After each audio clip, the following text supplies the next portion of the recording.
The Coyote Twin, Vermilion's downtown theater.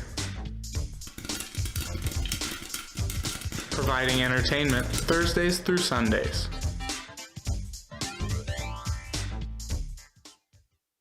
Tonight, we look at the campus-wide event raising money for student organizations. We'll have that and more coming up. Coyote News starts right now.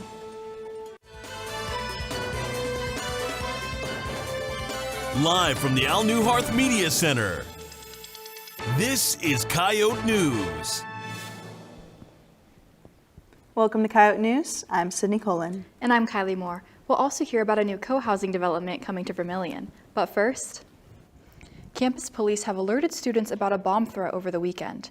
Authorities were able to figure out that the threat was not credible and it was consistent with a swatting call. At no time was there any threat to people on campus. UPD is still investigating the situation. A bill that would give schools more tools to deal with disruptive behavior was advanced by the South Dakota House Education Committee. Under House Bill 1017, schools would move students with behavioral problems out of the classroom and into a separate learning space. The bill was advanced last Wednesday and continues to move through the legislature. This year, USD's annual fundraising event set a new record high. Unite for USD is a 24-hour giving challenge where alumni, faculty, students, and other supporters can donate towards various campus initiatives. The challenge started at noon last Wednesday and continued having events throughout the next 24 hours in the muck. Noah Shepard is the president and CEO of the Foundation and Alumni Association. The amount of money raised, we're up significantly this year. So we didn't eclipse $3 million last year. We're way over that this year at $3.3 million. So an incredible showing by the Coyote faithful. Early giving opened on February 1st, helping build momentum for the event. Unite for USD launched in 2019. According to the Foundation and Alumni Association, the number of donors has more than doubled since its first year. A local housing project is expected to see blueprints and concept images later this week. Dakota Prairie Commons is a co-housing development in Vermilion started by retired USD professors. Betty Smith is one of the project founders and says that this idea has been 15 years in the making. Our hope is that we can add something to the mix of types of housing in Vermilion. And for people who would prefer not to live an isolated life. If everything goes according to plan, Smith says they will break ground this fall and the project will be complete in August 2027. In other news tonight, a panel of lawyers are discussing Immigration Customs Enforcement, or ICE, next week. The goal is to educate students on their rights and the correct and incorrect ways to deal with ICE agents. The discussion is on Tuesday at noon in the Muck Ballroom. Next week is Greek Week. Fraternities and sororities will spend the week competing with one another in various competitions, ending with the Greek Olympics on Thursday night. For a full list of events and activities throughout Greek Week, visit usdcampusgroups.com. Coming up, a local program is teaching students to become better instructors. You're watching Coyote News. In the United States, approximately 6.3 million animals enter shelters every year. Of those, only 3.2 million will be adopted, and over 920,000 will be euthanized. Help put a stop to animal homelessness, save a life, and rescue your next best friend.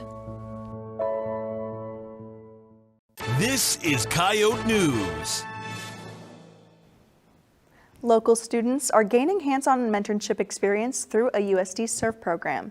The Big Pal Little Pal organization pairs a college student with an elementary school student. The idea of the program is to give university students the opportunity to volunteer and be a role model. At the beginning of this school year, we had the Big Pals go to the Vermilion Library and get a library card. So many of them go to the library with their little pals. They have games and books and other little crafty things that you can do there. Otherwise, people go to the Welly or just go for walks, enjoy Vermilion. In March, Big Pal Little Pal will be collaborating with the Pi Kappa Alpha fraternity to host a scavenger hunt. Students can express their creativity while reducing waste this week. Alternative Way of Learning, or AWOL, is teaming up with the Student Art Alliance to host Sip and Style. At this event, students can drink mocktails and paint glass that has been recycled. Sip and Style runs from 6 to 7 tomorrow in Del Zell, room 110. This weekend, the African Student Association is giving students a tour of Africa with African Night. The event will feature a cultural exhibition by African students showcasing culture through food, dance, landmarks, and other performances. African Night runs from 6 to 8 this Saturday in the Muck Ballroom. Doors open at 5. The Office of Service Learning and Community Engagement is taking part in the Face Off for Charity fundraiser tomorrow. The fundraiser is hosted by the Sioux City Musketeers hockey team and includes a dinner and silent auction. Anyone wanting to sign up should reserve a spot on USD campus groups. Free food and transportation will be provided. If hockey isn't your thing, there are many volunteer opportunities on campus every week. Coyote News' Mohammed is live in the muck to hear how students can get involved. Mohammed. Thank you, Sydney. I'm here with April Lee, who is the Assistant Director of Service Learning and Community Engagement. April, thank you so much for being here. You've been here for a while and you've done a lot of incredible work here at the university. Can you tell us when you got here? Well, actually, I started at USD. I'm an alumna, and I started one day after, or about 1 week after graduation at the School of Education as the recruiter, but I started in this current position in May of 2023. And April, what do you do here on campus? Because I just see you everywhere.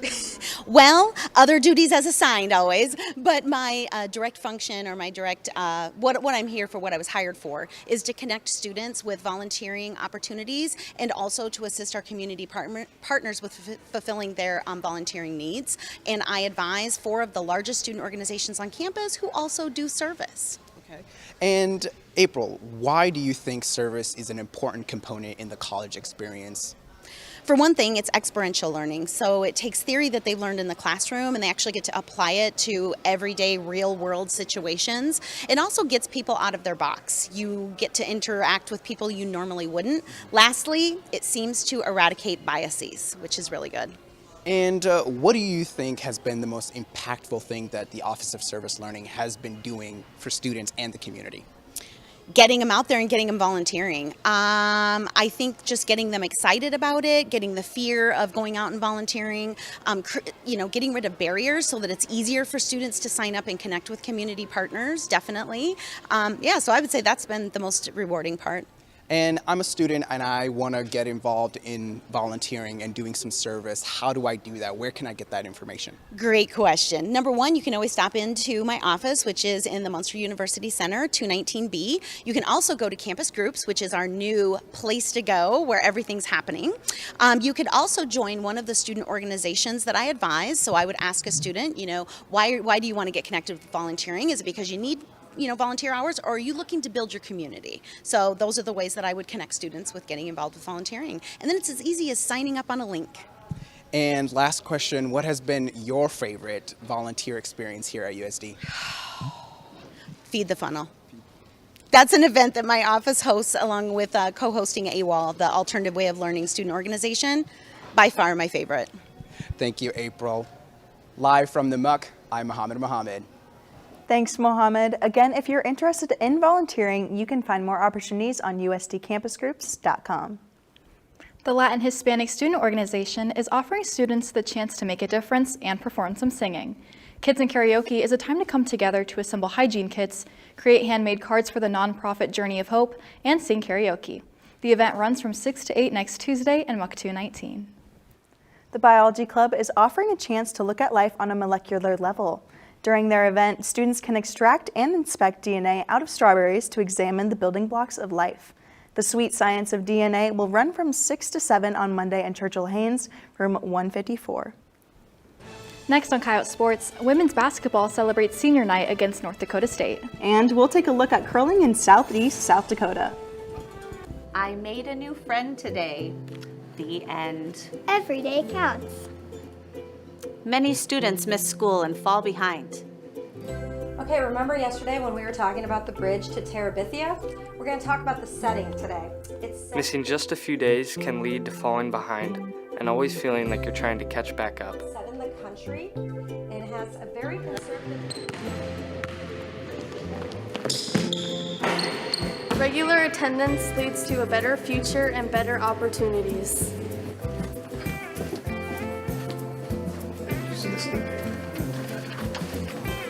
Being in a classroom builds friendships, teamwork, and responsibility.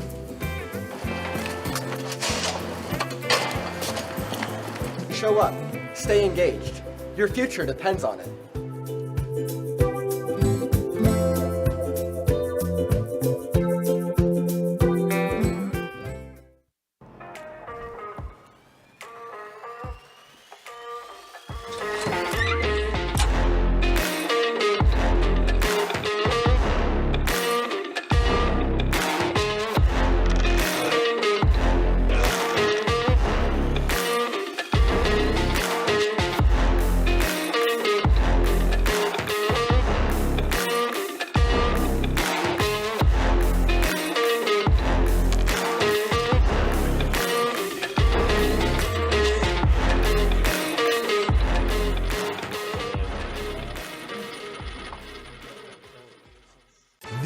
is Coyote News. Swim and dive competes at the Summit League Championships. This is Coyote Sports. I'm Carter Van Ruler. And I'm Nadia Castillo. Women's golf competes in their first tournament of the semester. The USC women's basketball team took on North Dakota State Saturday for Senior Day. Molly Joyce contributed 24 points for the Coyotes and went 6 for 6 at the free throw line. Right behind her in points was Angelina Robles, scoring 22. USC honored their 4 seniors as they play their last game at the SCSC. The Coyotes will take on North Dakota tonight in Grand Forks and SDSU in Brookings on Saturday. South Dakota men's basketball went on their last road trip of the season. They started at Denver, where Cameron Fens put up a 22-point, 10-rebound double-double, but the Coyotes lost 90-70. Next, the team headed to Oral Roberts. Fens posted another double-double this time, scoring 25 points and grabbing 13 rebounds, but once again the Coyotes lost, this time 67-62. The team returns home for their last 2 games of the regular season, starting with Omaha tonight and South Dakota State on Saturday. Coyote News' Alyssa Bott is live in the muck with South Dakota men's basketball broadcaster John Thayer. Alyssa? Thanks, Nadia. I'm here with the voice of men's and women's basketball, John Thayer. John, how have you seen this team change based off the injuries this season? Yeah, it's changed a lot. Basically, we've had 3 different teams. We had the team we started with, the team they put together at the start of the semester, and then as a couple of guys have come back, they have basically the 3rd team. So it's a team that's continued to develop throughout the course of the season, and obviously still trying to develop as we get to the end of the regular season. What player do you feel like has stepped up the most this season? Yeah, I think Uzziah Bunton comes to mind. He was not expected to be the starting point guard at the start of the year, but due to an injury, he became the starting point guard, and he stepped up. He's been, at times, the leading scorer on the team. He's the leader in assists. He'll get rebounds, and he's a freshman who's had to step up in a big way and certainly has helped lead this team. And why do you think this week before Summit League tournament is so important for both men's and women's basketball? Yeah, I think it's important to build momentum going into the conference tournament. If you can get a couple of wins here in the final week of the regular season, you build some momentum, and you want to feel good. Nobody wants to go into the postseason tournament not feeling good about themselves. Wins help you feel good about yourself, right? So if you could stack wins here at the end of the year, that's momentum going into the tournament. And do you have a most memorable game that you've called so far this year? Boy, this year, I don't know. There's been a lot for many different reasons, right? There's a memorable game because you finished a game with 5 players. It's not a good memory, but it's memorable for that reason. But, you know, finally getting an overtime win was probably one of them. And then anytime you can go to Brookings, and we don't go to Brookings to get wins over South Dakota State a lot. So we got that win this year, and that one certainly stands out. It had been a long time since USD had won in Brookings. Well, thank you for being here, John.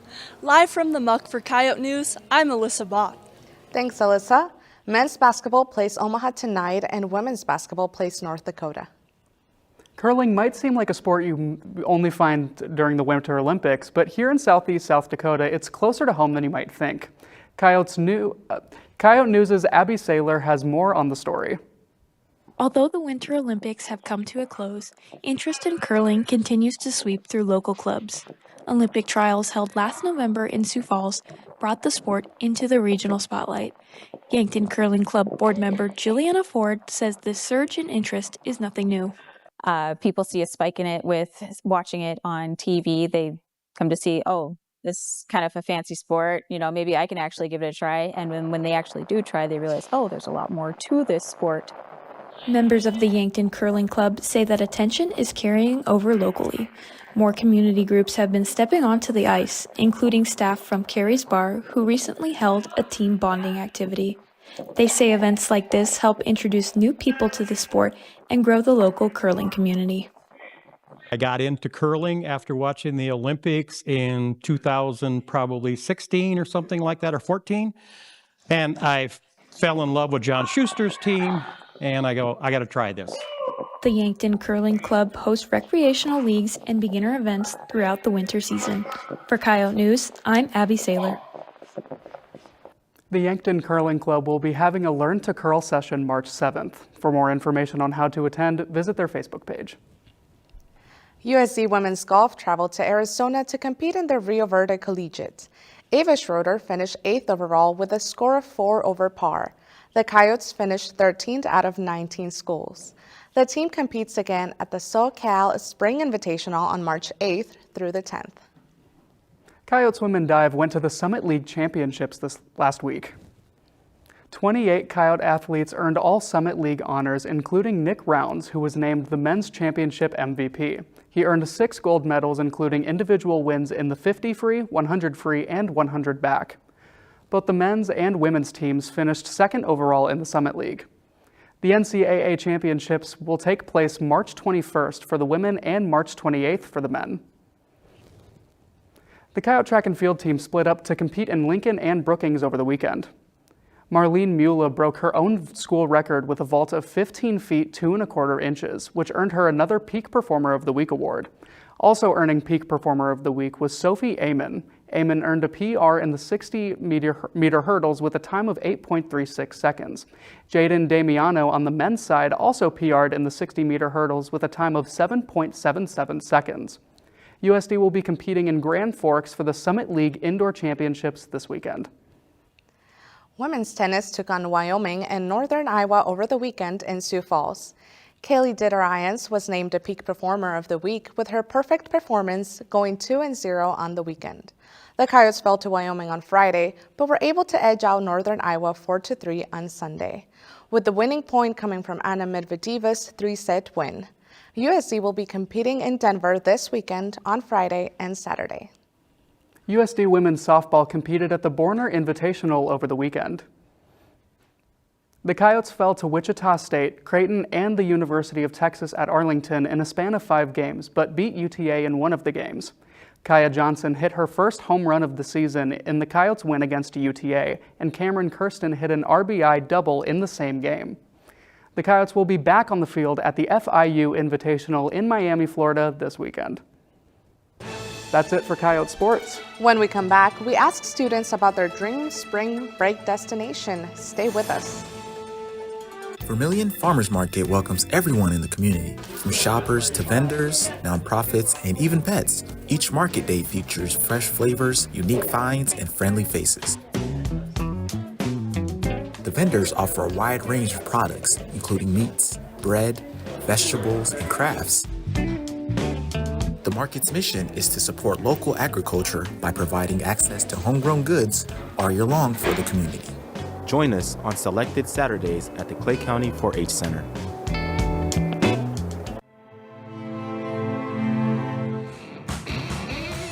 The University of South Dakota's Department of Media and Journalism. You're never gonna know. Fostering students' talent and creativity through the art of filmmaking. Share your stories. Bring your ideas to life.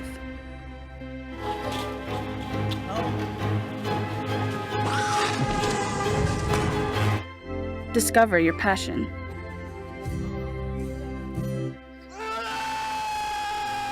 Find your voice. This is Coyote News. Curling spectators at the Winter Olympics were greeted by a traditional Scottish bagpipe performance. The catch? The performers were not Scottish, but Italian. The performing band is one of only 2 pipe bands in the region of Italy. Band members said they were very honored to bring their music to the Olympics and perform for such a large crowd, especially those who appreciate Scottish music. Last week, we talked to students about what Olympic sport they would want to do, and many said sports that they thought would be the easiest. We asked our Instagram followers what Olympic sport they think would be the hardest. I personally would have to say ski jumping. I could not imagine flying in the air at that many miles per hour. What about you, Kylie? I think figure skating has to be really hard. I mean, like, you spin super fast and your ankles would probably be dead. Let's see what people had to say. Figure skating. A lot agreed with you. Follow our Instagram page for more weekly polls. With spring break around the corner, this has students thinking about travel. We asked students about dream spring break destination. Here's what they had to say. Probably in Japan because I always like their culture and food. I wish I could go back home to Brazil. Like the Bahamas because I love the beach and tropical. Italy, Venice, I think it's beautiful. Somewhere in Europe because I've never been and I love the architecture. Probably Colorado Springs. I went there a lot, but I kind of just love it there. Minnesota because my friend lives over there. I would like to go and visit her. I'd probably say Greece because I just really like the layout. Mexico or Puerto Rico for the beaches, the sun, nice weather. I would love to go to Australia to see kangaroos because they're cute. Somewhere tropical because I'm sick of the cold weather. Be Florida because I want to go to Disneyland. I like Italy because I think it'd be fun to see all the sights there. I should go into Italy this year, so that's my dream spring break vacation. Georgia, the country, because my friend lives there and I like the culture and it's beautiful. I want to go to like the ocean, and so I'm going to go fishing on the ocean, and because I like fishing and I like the ocean. I would have to say one of my dream spots would be the Austrian Alps. Have myself a Sound of Music moment. I think it's gorgeous. See, I was thinking of another movie, Mamma Mia, maybe Greece, perhaps, maybe? And I was thinking of another movie, Rio, because I would like to go to Brazil for the carnival, yeah. Well, I wasn't thinking of any movie. But personally, I think anywhere in Europe is a good bet, but I'm thinking somewhere with more sun, maybe Bali, maybe the Maldives, somewhere tropical. Well, that's all for Coyote News. Pick up the volant for a look at USD Theater's production of Godspell. Listen to 91.1 for news updates throughout the week and for coverage of your USD sports. Don't forget to follow us on our social media pages. Have a great night.